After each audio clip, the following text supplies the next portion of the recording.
guide that we are in sync to the purpose why we are here in this world. Lieutenant Colonel Castro, nice to see you. Ano ba bang kailangan natin ayusin sa chapel?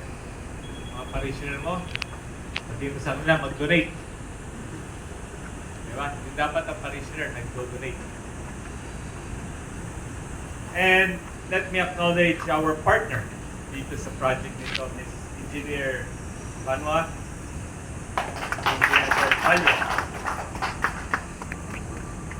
and Evo X-Charge headed by Randy Aguirre. Just like another officer, Engineer William Upano, Official, nice to see you. Bad news, bukas tataas ang presyo ng gas. Good news, may mas murang electric charging. Ang bad news, wala pa yata kayong electric vehicle.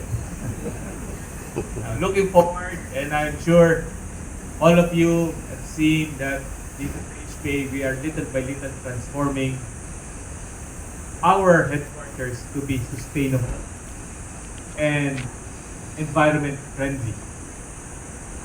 We are now using e-vehicles for internal mobility.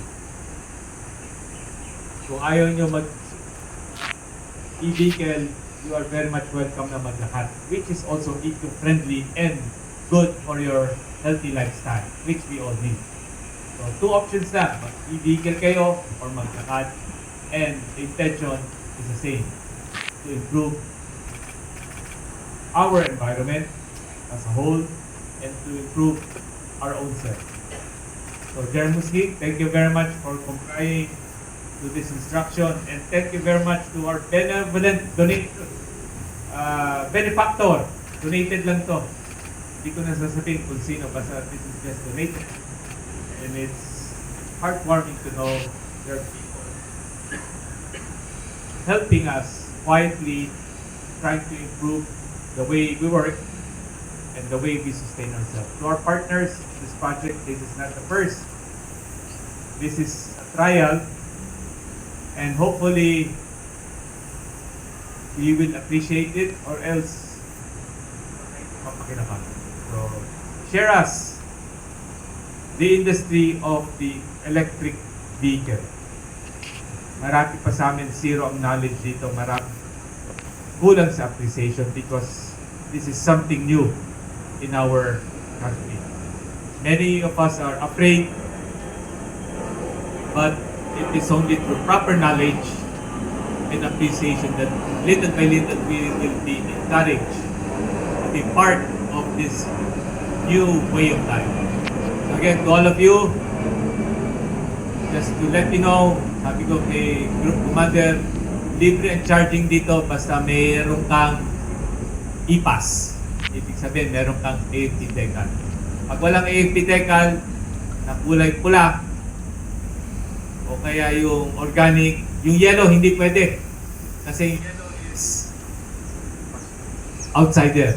So, organic ka, kung meron kang sariling electric vehicle. Ang battery ng electric vehicle, 7 years warranty, dapat. 8 years. Ilang vehicle natin umaabot ng 8 years? Sabihin, 8 years, hindi ka bibili ng gas. Makikicharge ka lang, parang cellphone. So, think that way. Think forward, think differently, and you'll see that there are so many things in our work, in our way of life that can be changed for a better future. Again,